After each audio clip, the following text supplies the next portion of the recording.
오늘 마가복음 3장 13절로부터 19절 말씀 함께 공부하도록 하죠. 13절 말씀, 마가복음 3장 13절 말씀 함께 합니다. 또 산에 오르사 자기가 원하는 자들을 부르시니 나온지라. 중요한 말씀은 원하는 자들을 부르셨다. 누가 부르신 거예요? 예수님께서 제자들을 부르시는 장면입니다. 누구를 제자로 부르셨다는 거예요? 원하는 자들을 부르셨다니. 원하는 자들을. 그 일본의 엔도 슈샤쿠라고 하는 작가가 있는데 이 사람이 예수의 생애라고 하는 책을 썼어요. 근데 그 책의 내용이 뭐냐면 우리는 어떻게 알고 있어요? 12제자를 어떻게 알고 있어요?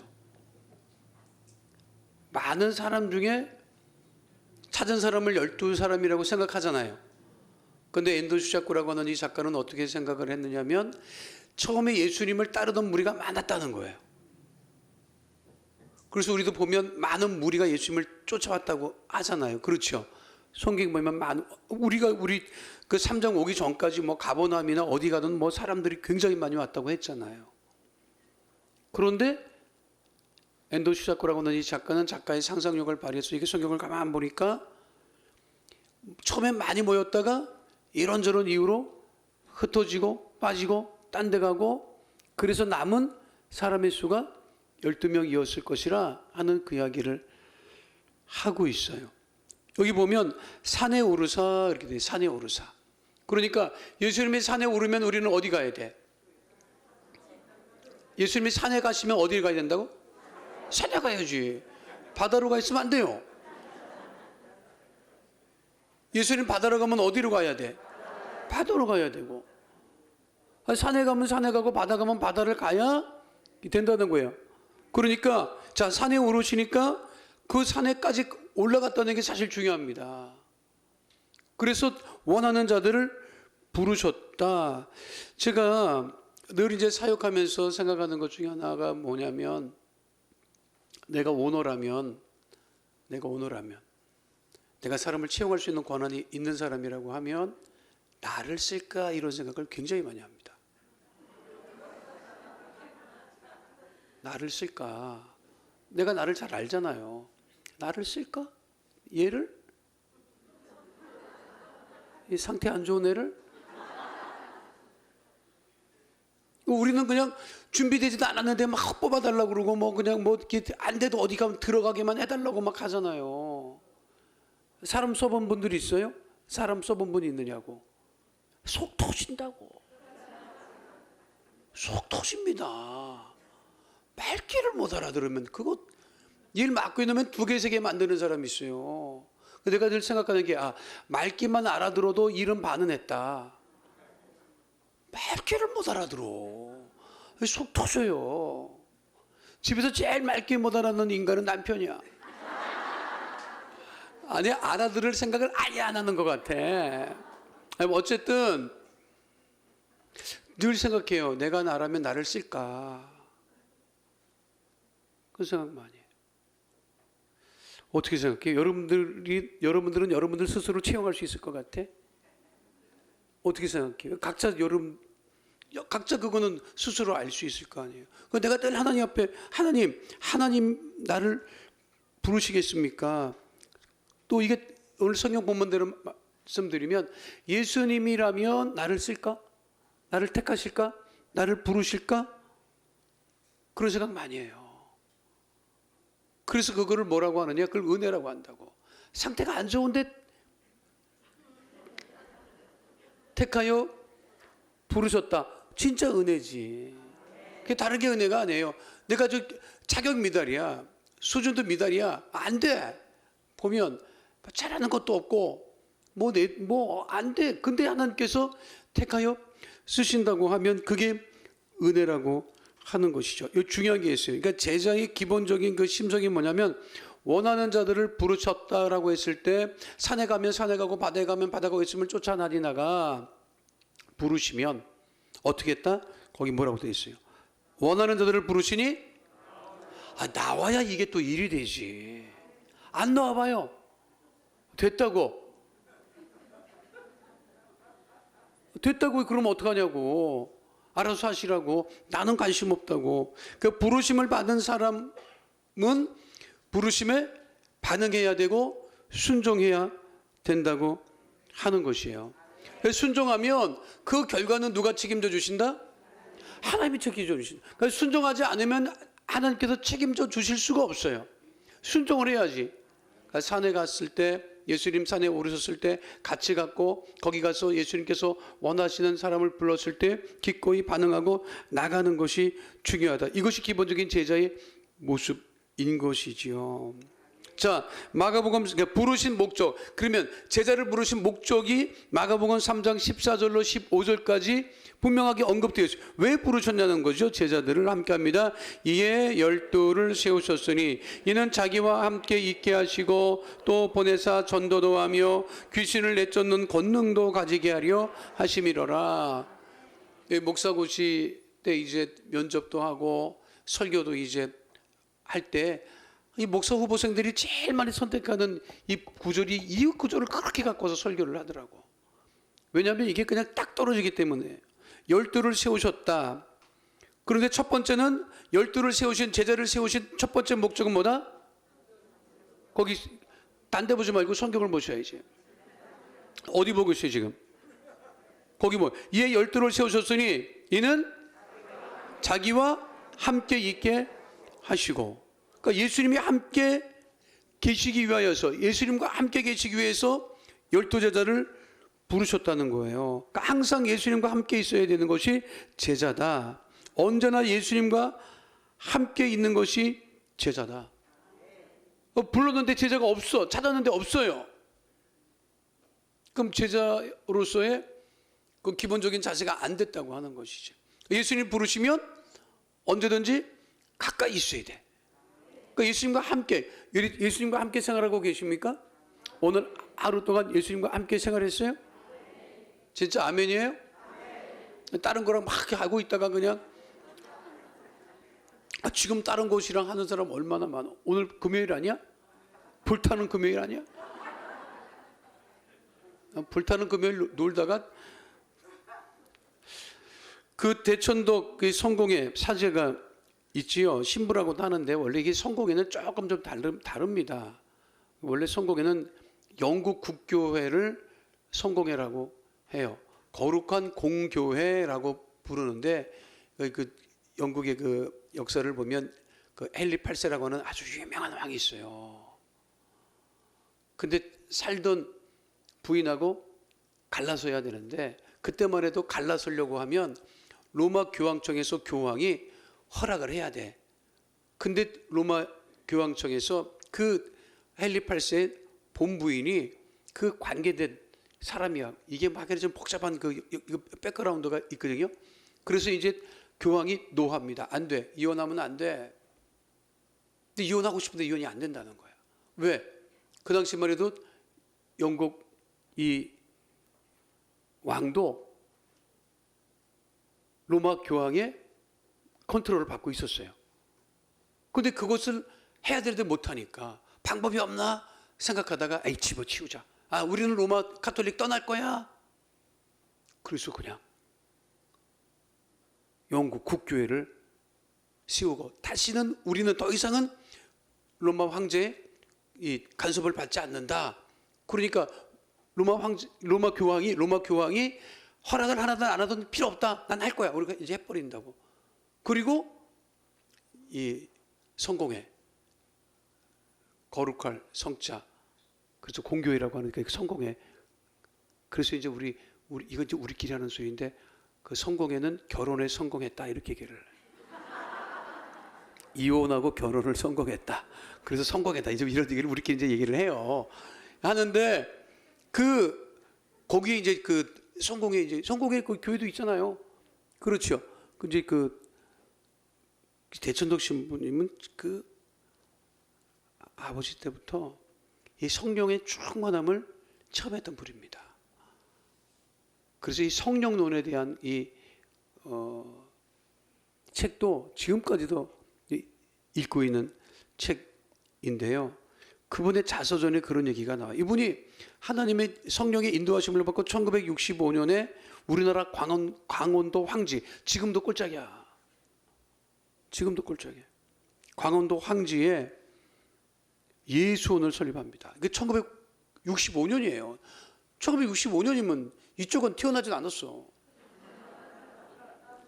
맞죠? 언제 태어날지도 계획도 없었어. 1965년에 아니 그 1900 키도 커요 이분이. 그리고 그때만 해도 강원도 황지에서 외국 사람 보기가 쉽지 않았어. 그 유명한 얘기가 있잖아요. 외국인이 선교사님이 한국에 와서 시골에 가서 이 교회를 세워서 말씀을 전하는데 누가 와? 외국에 코 큰 사람이 와가지고 한국말도 떠듬떠듬하면서 교회에서 설교를 하는데 안 와요. 마을 사람들이 안 와. 근데 어느 날 새벽 예배 때 한 할머니가 나오기 시작하더니 나오는 것까지는 좋았는데 그 선교사님이 말씀을 전할 때마다 맨 앞에 앉아서 그 선교사님을 보고 그렇게 울어요. 그렇게 우는 거야. 눈만 마주치면 울어?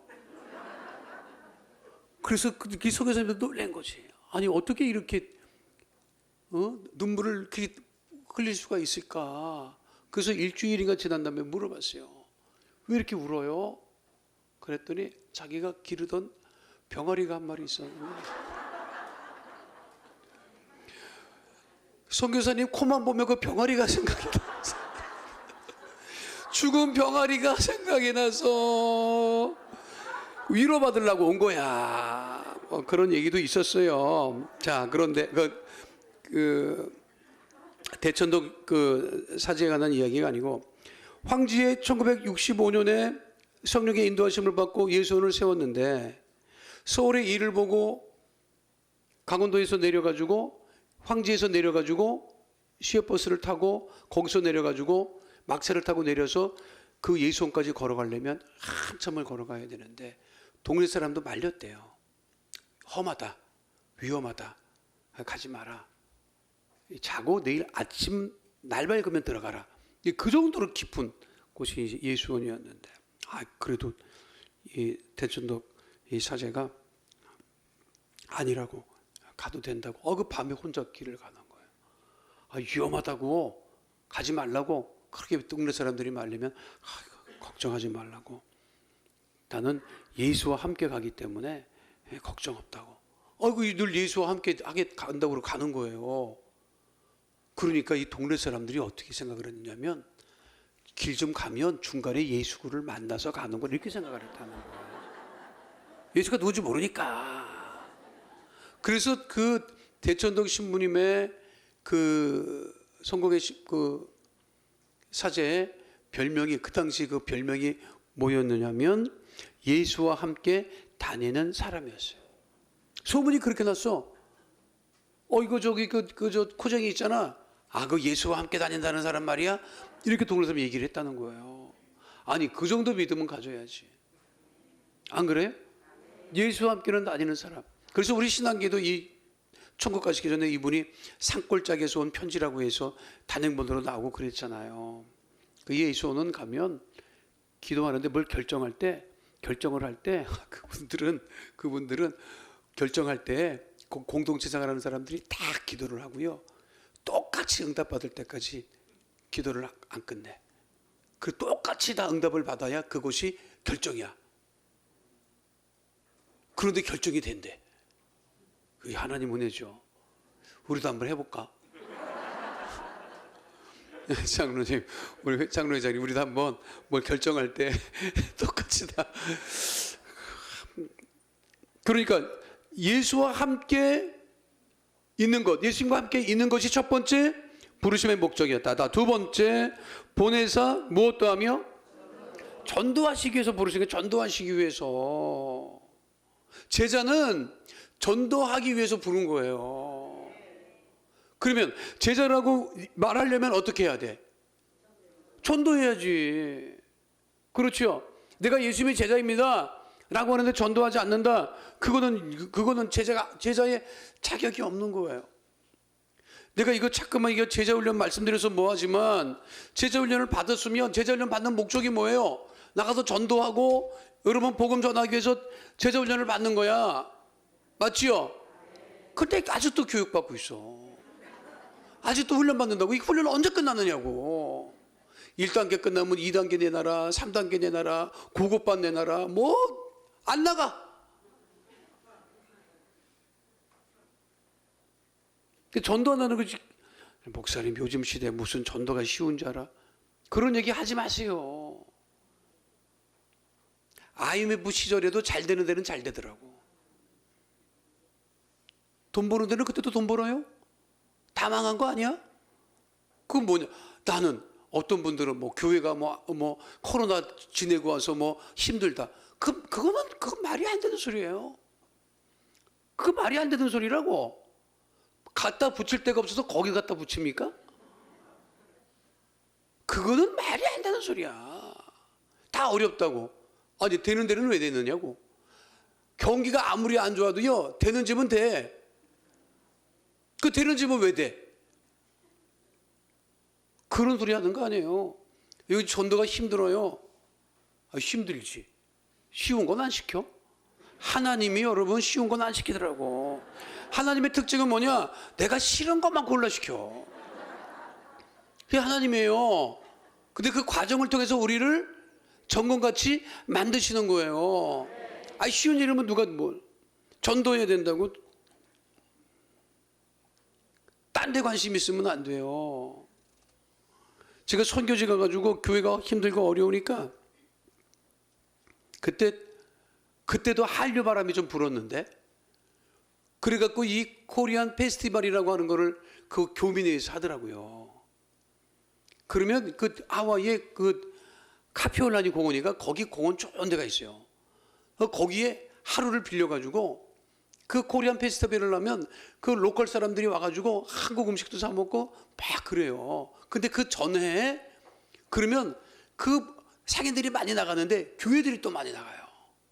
교회들이 많이 나가가지고 뭐 물건 안 팔고 음식을 그렇게 팔아서 이게 또 로컬 사람들이 엄청 사 먹어. 그러니까 우리 이제 제가 있던 그 섬기던 그 오아우 순복음교회에 그 이제 청년들이 뭐 우리 집 사람이 매일같이 그냥 밥을 해야 되니까 음식을 해야 되니까 아이들이 그곳에 찬양팀도 만들어지고 막 청년들이 많았어요. 그리고 무슨 뭐 교민 무슨 체육대회만 있으면 매일 한 달에 한 번씩 그냥 매일 그냥 그 짐을 끌고 막 그리고 다닐 때예요. 근데 코리안 페스티벌을 한다는 거예요. 그래 우리도 나가자 하고 나갔어요. 그래서 이제 내가 주변에 있는 목사님들한테 작년엔 어땠냐 했더니 이 목사 걱정하지 마. 우리 지난 하루에 10,000불 팔았다. 하루에 10,000불. 근데 하루에 10,000불 팔았다는 거에 내가 꽂힌 거야. 교회 힘든데 한 주에 1,500불 나올까 말까 한데 10,000불이라는 거야. 눈이 벌쩍 띄우더라고. 우리 집 사람도 들었을 걸 10,000불이라는 소리에 눈이 벌쩍 띄어가지고 우리 집 사람이 손이 좀 커요. 그래가지고 그거를 또 교회끼리 종목이 겹치면 안 된다고. 똑같은 거 팔아대면은 이거 그러니까 목사님끼리 모여. 그러니까 물어봐. 이번 당신네 교회 이번에 뭐 종목이 뭐야? 그럼 우리 뭐 전을 한다, 뭐 바베큐를 한다. 그래서 우리는 우리 집 사람이 응답을 받았냐면 꼬치를 응답하죠. 꼬치. 닭꼬치. 닭꼬치를 팔아서 10,000불의 수입을 올리려면 얼마나 닭을 삶고 토막을 쳐서 꼬치를 만들어야 되는지 압니까?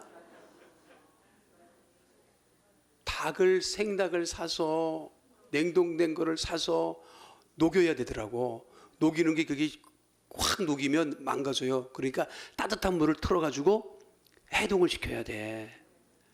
자, 10,000불어치 재료면 그게 고기가요.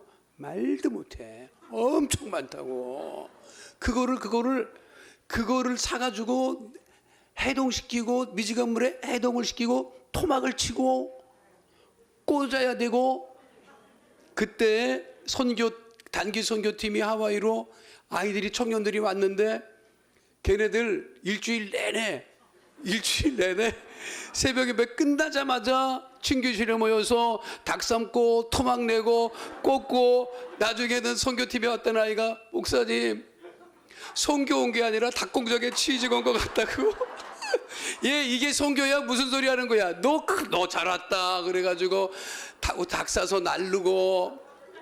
아니 심지어 하와이 전역에 닭꼬치 꽂는 꼬치를 사야 되잖아요.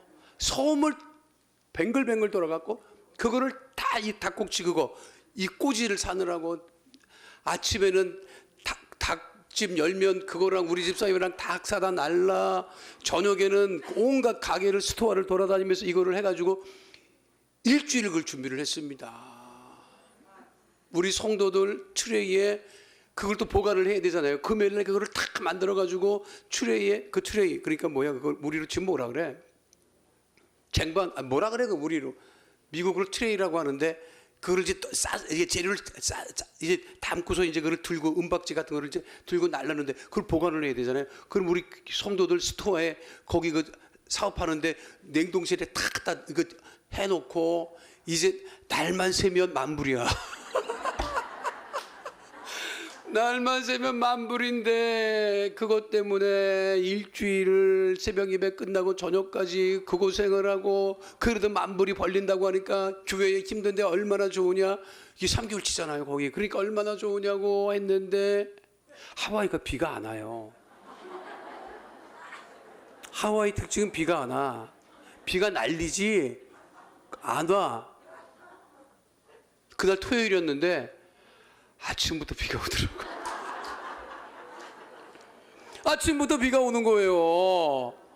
싣고 나갔다고. 싣고 나갔어요. 나가서 다른 교회도 나왔어요. 그래서 다 준비를 했는데 그 참 그거 알 수 없어. 그 공원만 또 나가니까 비가 안 오는데 하와이 전역에 다 비가 오는 거예요. 하와이가 그렇게 비가 안 와요. 근데 정말 사람들이 안 나와요.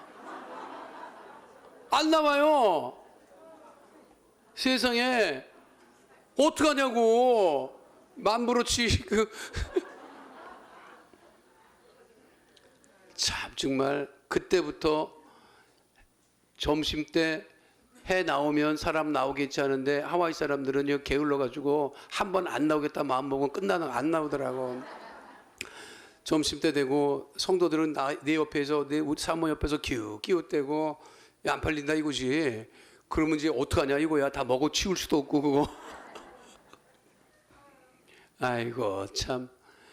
그거를 다시 교회로 가져가서 또 하고, 뭐 어쨌든 나눠줬나. 그 고기는 더 이상 두면 안 되니까 나눠주고 어쨌든 하고, 그리고 나서 또 전 부치는 게 남았어요. 전 부치는 거는 그거는 또 하루 더 돼도 되더라고. 주일날 예배를 드려야 되는데 진짜 죽겠더라고.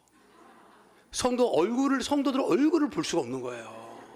일주일을 고생을 시키고 그래 드롭뻥이 났으니 가게로 치면 망한 거야.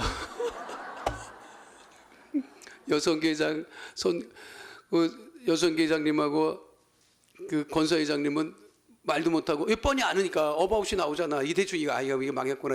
이게 재료값도 못 건지는구나. 이거 우리 목사님 사모님 저 기운 빠져갖고 또 한국 간다면 어떡하나. 눈치 슬금슬금 보고 예배를 어떻게 들었는지도 모르는데 나 진짜 지금도 미안한 게 뭐냐면 우리 청년부 아이들이 목사님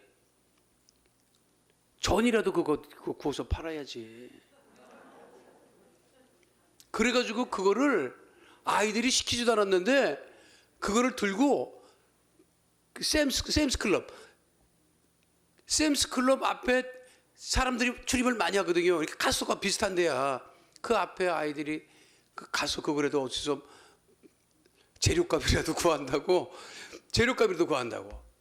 이놈들이 나가가지고 일찍 들고 나갔어요. 예배 그냥 나보고 저녁 예배 마치고 오후 예배 마치고 났는데 나보고 나가자고 하더라고. 가보자고. 나 못 간다. 어떻게 가냐. 성도 얼굴을 볼 수가 없다. 어떻게 가냐. 그래도 그 애들이 나가서 그 월십하고 그런다고 하는데 어떡할 거냐고. 가서 기도라도 해줘야 될 거 아니냐고. 나갔어요. 나가기 싫은 거를. 센스클럽 그 출입구 앞에서 우리 청년들이 그 오디오 그 틀어놓고 그 앞에서 워십을 하고 우리 그 중학교 다니는 놈들은 그거를 여기 쟁반에 받쳐갖고 10불에 3장이라고 아이고 여러분들은 웃지만 진짜 말도 못했어요. 진짜 나 지금 생각해도 눈물이 나네. 그 내가 생각을 한 거지. 야, 이 성교 와갖고 성도 앵벌이 시키는구나. 그 성도 앵벌이 시키는 게 뭐예요? 그 성도 앵벌이 시키는 거지. 그 내가 그때 우리 집사님이랑 그날 저녁에 가서 야, 다시는 하지 말자. 이 뭐냐 이게. 성교 와가지고 돈 만불에 눈이 멀어가지고 차라리 엎드려서 기도하는 게 낫지. 그게 뭐예요? 그러니까 교회는 그런 데 관심 가지면 안 돼. 다른 데 관심 가지면 안 돼. 그런 일도 있었는데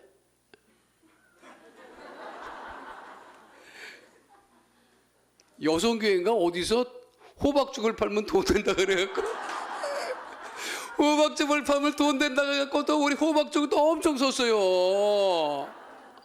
호박죽을 우리 집사는 뭐가 크다 손이 커가지고 호박을 사다가 그거를 호박죽을 썼는데 나 그때 알았네. 호박을 죽을 써가지고 김을 빼야 돼요. 이 김 뺀다는 거를 알아들으면 요리하는 사람이야. 덮어놓으면 쉬어. 열어놓고 김을 빼야 되는데 그냥 덮어놓은 거예요. 하와이가 그게 덥잖아 날씨가. 금방 해놨는데 그거를 또 그걸 해갖고 담아갖고 이제 간 거야. 갔는데 어디다 내다 파느냐고. 근데 하나님 역사하시면 대단한 게 그 떡순이 집사인지 그 떡순이 집사라고 아주 체격이 별명이 떡순이 집사인데 떡순이 집사가 걱정하지 말라고 만들기만 하라고 내가 다 팔아온다고. 아니 어디서 팔아와요 이 많은 거를. 아유 걱정하지 마셔. 목사님 사모님 걱정하지 마셔. 내가 하와이 도박장을 다 출입하는 사람. 원래 하와이 도박장 그거 불법이에요. 근데 중국 사람들이 도박장을 그렇게 많이 열어. 근데 이분이 그 도박장 출입을 그렇게 해. 그러니까 도박장에 가면 교회에서 갖고 온 거는 특별히 더 사 먹는데 교회에서 만들어 온 음식은 특별히 뭔가 있기 때문에 이거 먹고 도박을 하면 돈 딴다는 소문이 있어갖고 그리고 도박장에 나오는 판돈을 막 집어준다는 거야. 그래갖고 그분이 어디서 팔아오든 우리가 무슨 상관이냐고. 우리는 제조만 했어. 이거 나갔다 오는데 나갔다 왔거든요. 근데 그게 어떻게 됐다 그랬지? 쉬었다 그랬잖아. 이 떡소리 집사가 그거를 들고 나가더니 금방 들어와가지고 그러니까 그걸 먹어봤는데 쉰 거야. 쉰 거 갖고 오니까 너 이거 미친 X야. 너 쉰 거 갖다 파느냐고 이 정신 나간 X야. 막 그리고 욕을 막 먹고 온 거예요. 그리고 그걸 들고 와갖고 우리 그 집사님들 거기 그거 앉아 있는데 그거를 그냥 그게 카펫이잖아. 미국은 다 카펫이에요. 카펫에다가 그냥 그 집사가 열받아갖고 내 동댕이를 치고 니들이 나를 망신시킨다고 그냥 패대기 치고 나가버리고. 아휴. 말도 하지 마요. 왜 웃어? 아이고, 참, 그거를 또 카페에서 그거 그냥 쉰 그거 호박죽 다 닦아내려면 그것도 보통 일이 아닙니다. 전도하시라고 호박죽 쓰고 이러지 마. 나 바자회 한다 그러면 내가 속으로 아이고 기도하는 게 빠르다. 기도하는 게 빠르지. 만약에 이거 우리 성전 보수하는데 내가 여러분들한테 우리 닭꼬치라도 좀 팔고 우리 저 여성교회 건사에 호박이라도 좀 써가지고 내다 팔아오세요 이랬으면 뭐냐고 그게. 그 성도님들 고마워요 진짜. 그래도 성전 그렇게 됐다고 헌금하시고 기도하시는 것 보면 진짜 고맙지. 교회 존재 목적은 뭐냐면 예수님과 늘 함께 하는 거고 그 전도하고 영혼을 살리는 거고요. 중요해요. 물론 뭐 바자회도 할 수 있어. 근데 그거는 잠깐 해야 되는 거지. 그게 주가 되면 안 돼. 큰일 나. 돈은 하나님께서 주셔야 그게 복이지. 여러분 그런 소리 하지 마. 그리고 여러분들 귀에 뭐 투자하면 돈 번다는 소리 들으면 그거는 우리 대한민국 국민이 다 안다는 소리야. 여러분 귀에까지 들여올 정도면 끝이야. 그거에 넘어가면 진짜 바보고. 여러분 그게 말이 되냐고. 정신 바짝 차려요. 자, 첫 번째는 예수님과 함께 있는 것이다. 두 번째는 전도하는 것이다. 세 번째는 귀신을 내쫓는 권능도 가지게 하려 하십니다. 근데 이게 권능은 뭐냐면 우리에게 주신 권능은 예수 그리스도의 이름의 권능이에요. 다른 권능이 아니라. 그 주 목사님이 늘 말씀하시는데 제자들에게 말씀하신 게 신유 기도 해라. 안 나면 어떻게 해요? 네가 고치니? 네가 고쳐? 그 주 목사님 그 제주동에서 그 서울역에서 밤새 온 그 안진백이 고쳤을 때 그 얘기 여러분 잘 알잖아요. 그 안진백이 고쳤대. 그 이후에 그 지분을 주장하는 분이 많아요. 무슨 지분이냐? 목사님이 그거 했거든. 그런데 그때 교회 청년들이 손을 얹었다고. 그래서 그 지분을 얘기하는 분들이 있어요. 나도 능력을 보탰다. 그래서 의정부의 박종석 목사님도 그 얘기를 했어요. 나도 그때 그때 그 아이를 어깨를 붙잡고 있었다. 내 능력도 조금 있는 거 아니냐 이렇게 얘기를 하시기는 했었어요. 그리고 났더니 병 고친다고. 그 다음 날인가 그 주일날 됐는데 목사님 예배를 나갔더니 그렇게 5명도 밖에 없는 교회에 가득 찼더래. 가득 찼는데 목사님이 보니까 가득 찼는데 다 환자들이 온 거야. 병 고친다고 다 환자들인데 목사님이 봐도 진짜 이게 어려운. 그러니까 성도들은 잔뜩 기대하고 병 고친다고 하니까 병 고치겠다고 왔어요. 그래서 목사님 처음 그랬대. 나오라고. 나오는데 감기 환자부터 나와라.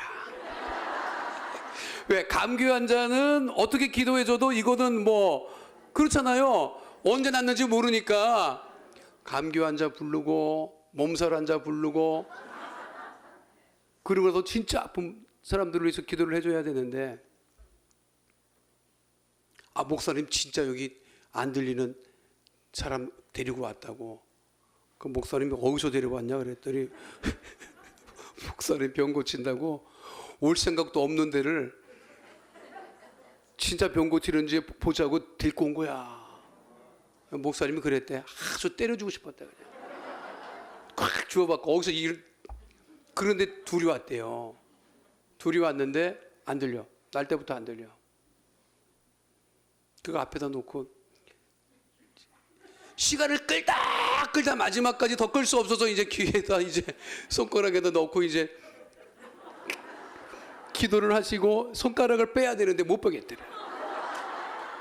빼면은 들려야 되는데 계속 붙들고 있으니까 성도들이 기대하다가 시간이 계속 가니까 의아한 눈초리로 계속 보고 그 더 이상 빼야 되는데 주님 이제 이거 안 되면은 하나님하고 나하고 끝입니다. 그래갖고 이제 빼고서 성도를 바라보라고 하고 귀에다 대고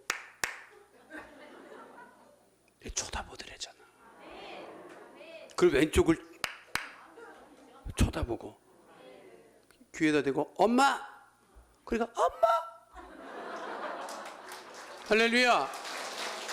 그래서 목사님이 그러셨어요. 나는 하나님께 신유 은사 받은 적이 없다. 하나님이 고치시는 거지. 그 믿음으로 그냥 선포하는 거다. 그래가지고 그리고 나서 그 즉시로 다 나오라고. 너도 나라. 그러셨다더라고. 그리고 우리한테 늘 말씀하세요. 주의 종이 고치는 거 아니다. 예수님의 이름으로 선포하고 기도할 때 하나님께서 고치시는 것이다. 믿으십니까? 우리가 늘 병자를 위한 기도를 해야 되고 또 나야 돼. 믿으십니까? 자, 16절로 18절 말씀 함께 합니다. 이 12를 세우셨으니 시몬에게는 베드로라는 이름을 더하셨고 또 세베대 아들 야고보와 야고보의 형제 요한이니 이 둘에게는 보아너게 곧 우리의 아들이란 이름을 더하셨으며 또 안드레와 빌립과 바돌로메와 마테와 도마와 알포의 아들 야고보와 및 다데오와 가나나인 시몬이며 시몬 베드로와 안드레 야고보 요한 빌립보 마 다데오 우리가 교회학교 다닐 때 이거 12제자 외우라고 우리 할아버지 이름도 잘 모르는데 이거 막 외우고 막 우리 교회학교 다닐 때 막 그랬었어요. 근데 이게 보면 시몬에게는 베드로라는 이름을 더하자. 시몬 베드로는 아는데 참 예수님 좀 특별하신 게 세베대 아들 야고보와 야고보의 형제 요한이니 이 둘에게는 보아너게 곧 우리의 아들이란 이름을 더하셨다. 성격이 보통 아니었다는 거야. 우레가 뭐예요? 천둥의 아들이야. 얼마나 한 성격이었는지 천둥의 아들이야. 그런 거 보면 예수님 보면 좀 순한 사람 데려다 쓰지. 엄청들 이게 보통 아니었다니까. 그러니까 나는 교회에서 보통 아닌 사람 만나면요, 원래 교회라는 그렇다. 보통 아닌 사람이 오는 거야. 이거 어쩔 수 없어. 내가 목회에 보면요, 부교육자가 순하잖아? 담임 목사 속 터진다.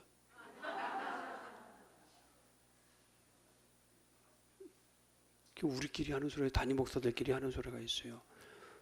순한 부교육자 어디다 쓰냐? 순하면 뭐 어떻게 해? 열심히 일을 해야지. 내가 보면 다 순해요. 다 착해. 성품은 좋지. 착하지. 그 착한 성품대로 사역하는 거야. 근데 능력이 나타나야 된다고. 열심히 해. 우리가 열심히 하잖아요. 열심히 하려면 나한테 말하세요. 같이 붙잡고 기도할 테니까 걱정하지 말고. 자, 그 12제자에 관한 이야기는 우리가 잘 몰라요. 우리가 뭐 시몬 베드로, 뭐 요한, 다른 사람들의 그 역할은 잘 안 나타났다고 사실. 그런데 이동원 목사님이 12사도 이야기라고 하는 책을 쓰셨는데 이 책을 보면 그 12명에 관한 이야기가 자세히 언급되어 있으니까 도움을 받으시기를 바라고. 자, 여기까지 한 거는 11명이에요. 근데 12명이 누구냐? 12번째가 누구냐? 마가복음 3장 19절 말씀 함께 합니다. 또 가룟 유다니 이는 예수를 판 가룟. 이 누구야? 무슨 뜻이야? 성이 아니라니까. 잠깐만, 성이라고. 지역 이름이 지역. 유다라고 하는 이름이 많았어요. 그러니까 가룟, 이스카리옷이라고 하는 지역의 유다. 그런데 그는 어떻게 했다? 예수를 팔았다. 그러니까 가룟, 이스카리옷 지역이 그 열심당들이 많이 활동하던, 그러니까 무력으로 로마로부터 독립하려고 했던, 그래서 칼을 썼던 그런 사람들을 얘기합니다.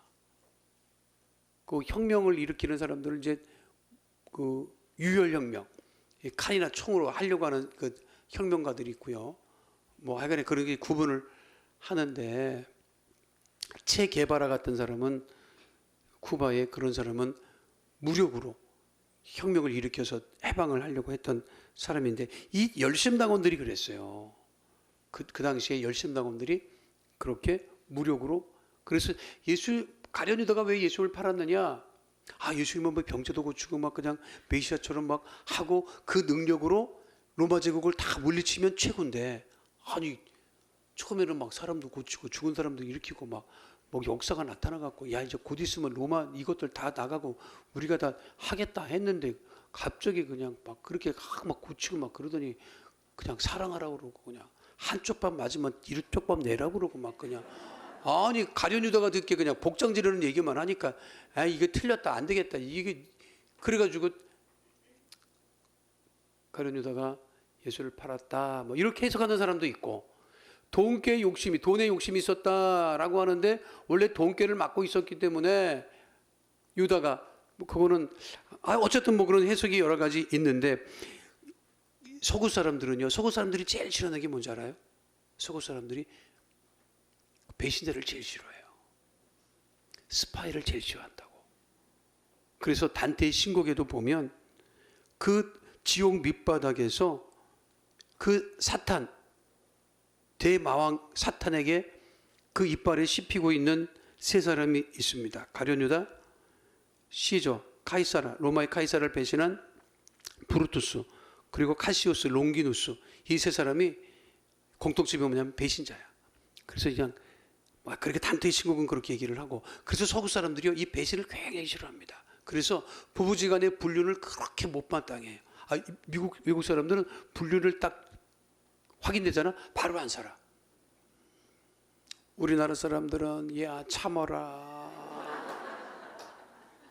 뭐 이런 요즘에도 우리도 이제 안 참으려고 하잖아요. 근데 외국 사람들은 그거는 배신으로 생각한다고. 그거는 있을 수 없다. 불륜은 바로 그냥 이혼한다고. 그런데 그 누가 이혼을 안 했죠? 그 정치인?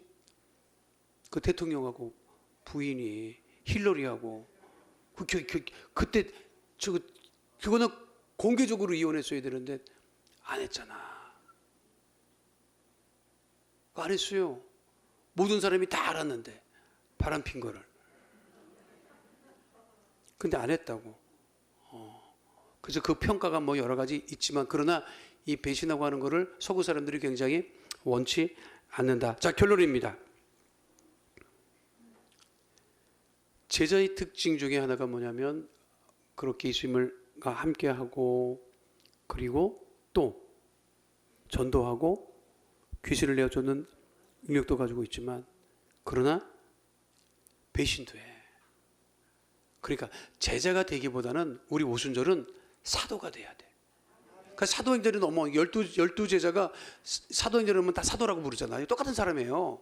그런데 제자일 때는 다 실수하고 넘어지고 자빠지고, 그런데 그 12 제자들이 사도행전 2장에서 성령을 체험한 다음에는 전부 다 사도가 되어서 죽음도 두려워하지 않고. 그러니까 자, 제자가 되어야 돼요, 사도가 되어야 돼요. 우리 오순절에는 그래서 사도행전을 중요시 여기고 성령 충만을 중요시 여기는 거예요. 그리고 또 살면서 신앙생활 하면서도 배신을 당하면 그런 것보다 해야 돼. 그게 성경적이더라고. 그래서 어떤 목사님은 그렇게, 그런 얘기도 들었어요. 어떤 목사님은 그런다 하더라고. 하나 둘 셋 넷 다 여 일곱 여덟 아홉 열 열하나 배신자. 하나 둘 셋 넷. 어쩔 수 없어. 그래서 사람 때문에 상처받는 거야. 나를 너무 잘 아는, 나를 모르는 사람은요 나에게 상처 안 줍니다. 나를 모르는데 몰라. 나를 열받게 하는 인간들은 다 가까운 인간들이야. 안 그래요? 다 맞대네. 다 가까운 인간들이야. 나를 잘 아는 인간이야. 그러니까 사람에게 받는 상처를 이상하게 여기지 마세요. 예수님도 당하셨고, 이거 어쩔 수 없어. 그러나 배신자는 되지 말아야지. 믿으십니까? 믿음에 굳게 서서 주님을 바라보는 제자요 또한 사도가 되는 주의 백성 다 되시기를 축원드립니다. 거룩하신 하나님, 우리 모두가 예수님이 부르셔서 예수님과 함께 있는, 또 전도하는, 귀신을 내어쫓는 본능을 갖는 하나님의 거룩한 예수님의 제자, 사도가 될 수 있도록 주님 역사하여 주시옵소서. 축복하며 예수님 이름으로 기도하옵나이다. 아멘.